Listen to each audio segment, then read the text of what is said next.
ক্লাসে টাইম হয়ে গেছে, বাচ্চারা সবাই ভেতরে চলো। তুমি সবার কাছে জোগাড় হতে পারো, তো আমার কাছে তুমি আমার আব্বু। আই লাভ ইউ আব্বু। মাহি, আব্বু, তোমাকে আমি বলেছিলাম না একটা আন্টি আমাকে খুব ভালোবাসে, এই সেই আন্টি। মাহি এটা তোমার কে হয়? এটা আমার আব্বু। আমার আব্বু জোকর হলেও আমাকে অনেক ভালোবাসে। তোমার আব্বা সৎ পথে উপার্জন করছে, এটা খুবই ভালো। দাঁড়াও, হাত ছেড়ে দাও। ও যাবে না, আর ওই স্কুলে পড়তেও আসবে না। ওকে আমি অন্য স্কুলে ভর্তি করবো। কে এই লোকটা? গলার আওয়াজটাও কেমন চেনা চেনা লাগলো, আর আমার সাথে এরকম ব্যবহার করলি কেন? তোমার আব্বু নেই? না, আব্বু কাজে গেছে, ফিরতে অনেক লেট হবে। বলছে একটু খাবার পানি হবে। হ্যাঁ হবে, আপনি ভিতরে আসুন, আমি দিচ্ছি।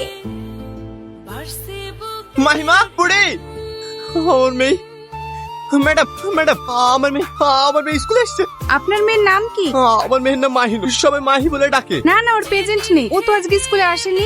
স্কুলে আসেনি? সালমা, কে তুমি? আমার মেয়েকে তুমি কোথায় ঢুকে রেখেছো? আমার মেয়েকে ফিরিয়ে দাও। এসব তুমি কি বলছো? মন ভান করছে যেন ভাজা মাছটা উল্টে খেতে জানো না। খেতে